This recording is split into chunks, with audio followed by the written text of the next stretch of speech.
ridiculous, but they've been making me say this. We've yet to have a screening of this movie without some sort of incident in the audience. So I know some of you are like diehard horror fans, some of you are here out of morbid curiosity, some of you just got like comp tickets and don't really know what you're about to see.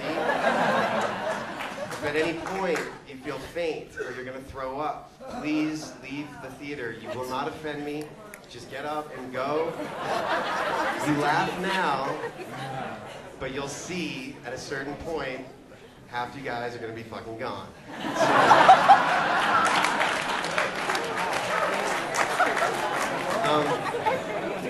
Where I grew up skiing in the Boston area, we don't have mountains like what you guys have here. We have, Boston. We have mountains like Wachusett and Neshoba Valley, which are only open Friday through Sunday, and you're mainly skiing on ice the whole time, and you're kind of thinking you're going to die. Which is sort of where all this stemmed from. And a lot of people think, well, what mountain would close in the middle of the week? Look them up online in Boston, skiing kills. Everything you're about to see was shot practically.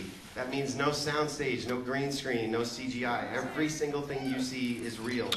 So keep that in mind as you're watching me destroy my actors. And lastly, just sort of a story that I'd like to tell. This is our last screening here at Sundance.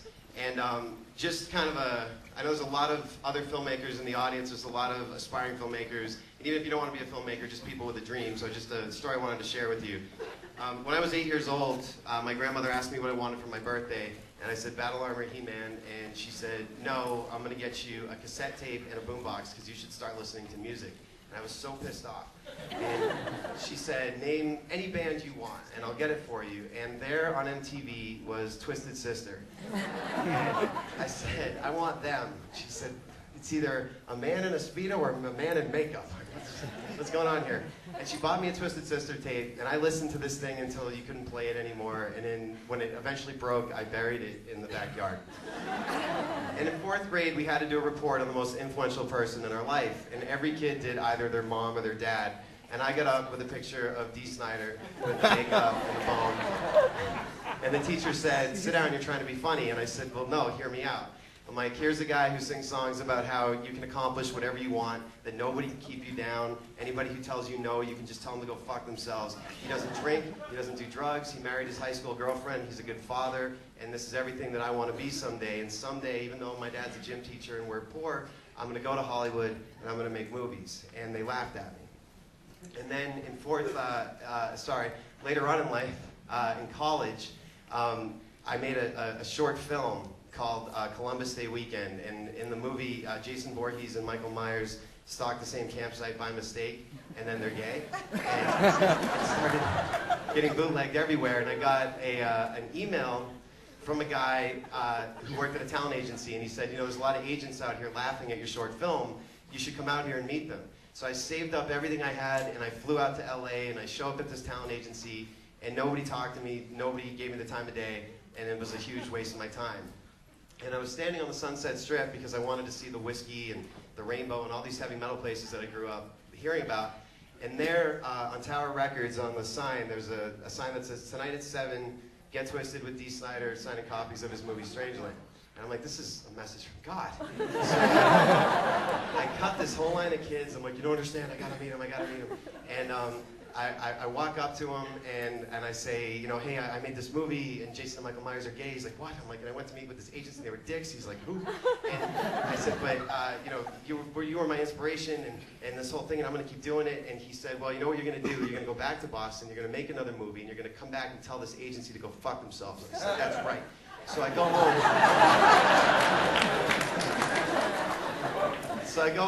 And I gather up my friends and I said, we're going to make a feature film with the Betacam and 3 lights and pizza boxes for flags, and I'm going to write, direct, produce, shoot, edit, star in it, and my retarded cat, I had a retarded cat, that's a whole other story, and he's going to be in it, and it's going to be great. And for $400, we made this movie called Coffee and Donuts. And halfway through shooting it, my boss caught me stealing the equipment, and he said to me, if you touch this equipment again, I'm going to fire you. So that night, Time Warner Cablevision had a luxury box at this place called Great Woods, which is where all the concerts were, and every band that nobody else wanted to see, I got the tickets for. So Megadeth, Slayer. One time the boss came through, he's like, anybody ever hear of Queen's Rich? I'm like, yeah. So I go to see Poison that night, and who happens to be backstage but Dee Snider? And I waved to him, and he remembered me, and he pulls me over. He says, how's your movie going? I said, it's not good. I shot half of it, and I'm going to get fired. And, I don't know what I'm going to do. And he says, well, do you want to make cable commercials for the rest of your life, or do you want to make movies? I said, I want to make movies. He said, well, then go tell your boss to go fuck himself and take my And I did. And Coffee and Donuts won Best Picture in a film festival. Walt Disney bought it and turned it into a sitcom for UPN, which I wrote, and Tom Shady I produced, and I had arrived in Hollywood. And it took about 4 years before I actually saw any money from that, and then the show ended up actually never getting shot because UPN merged with the WB and this, stuff that happens. And in those 4 years, I struggled like you wouldn't believe. And I worked at the Rainbow Bar and Grill as the DJ because I could eat the leftover food off of other people's plates. And I did that for about 3 years. And while I was doing that, I wrote a movie called Hatchet, which nobody believed in. And they said, you can't do a horror movie that's funny. And the rejection letter I got from a major studio was, this movie, the writing is good, but it will never get made because it's not a remake, it's not a sequel, and it's not based on a Japanese one. And for those of you who remember Hatchet on the festival circuit, that was the fucking tagline on the poster. And I fought to get Hatchet made, and we finished it, and all of a sudden we get into the Tribeca Film Festival. And a guy in the makeup effects shop said, you know your Dee Snider story? I said, yeah. He's like, there's somebody you should tell about this. And he gives me this cryptic email address. Turns out he had done a project with Dee Snider years before. So I wrote to Dee, I said, hey, just want to let you know, I fought, and here I am 10 years later, my movie's premiering at the Tribeca Film Festival, and I did it, and I wanted you to know, thanks for everything. I get to Tribeca, the cast is doing the red carpet, and my cell phone rings, and it's Dee Snider. And he says, where are you? I said, I'm in New York, I'm at the Tribeca Film Festival. And he said, no, where are you? I said, I'm in the pizza place across the street throwing up. And he said, look outside. And this gray limo pulls up, and he gets out and walks me down the red carpet to my first premiere.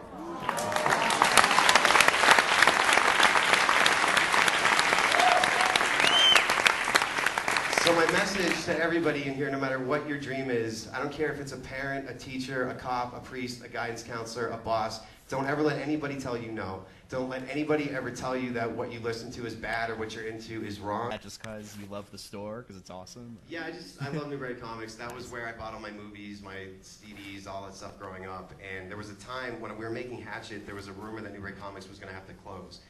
Tower Records had just closed, and all the smaller places were getting eaten up by Best Buy. So for Hatchet, we put the logo on Joel Moore's shirt. And Newbury Comics said, well, you can use the logo as long as it's in the movie for 5 seconds. And I said, yeah, it'll be in there for 5 seconds. That's all I told them. And then when they saw the movie and saw it was in every shot of the movie, it really helped them, because now there's kids all over the world that are Victor Crowley and Hatchet fans wearing that Newbury Comics piece. I don't even know if they know what it's for, but they buy them like crazy off of Newbury Comics website. So it's cool to have slices from home, like mentioned Papa Gino's and things like that. Yeah, definitely. Right here? There was no real alternative ending that we wrote. There was a different version where the car really almost hit her, and then in editing the producers kind of started meddling, and it got a little shortened to the way it is. I actually liked it better the first time. But we did jokingly say, wouldn't it be interesting if Parker just gives up, slides off the chair out of the shot, and then after 10 seconds, the chair starts moving again. That would be awful.